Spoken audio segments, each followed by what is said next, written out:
தூத்துக்குடியில் குடும்ப தகராறை விசாரிக்க சென்ற காவல் உதவி ஆய்வாளர் புகார்தாரர்களை தாக்கிய சம்பவம் சலசலப்பை ஏற்படுத்தியது. தூத்துக்குடி போல்டன்புரத்தைச் சேர்ந்த வேல்ராஜாவின் மகன்கள் பாலா மற்றும் முனீஸ்வரன். இதில் பாலா திமுக உறுப்பினராக உள்ளார். வேல்ராஜா குடும்பத்தில் ஏற்பட்ட தகராறில் முனீஸ்வரன் தாக்கப்பட்டு இரத்த காயம் ஏற்பட்டுள்ளது.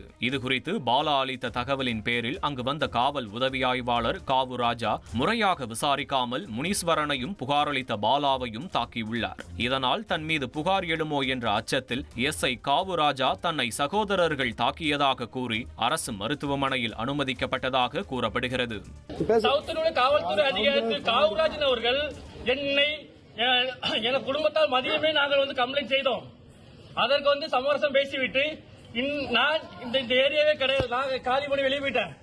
என் தம்பி கேட்டதுக்கு என தகப்பனும் என தந்தையும் தங்கை 4 பேரும் சேர்ந்து அடித்து மண்டையை உடைத்து விட்டார்கள்.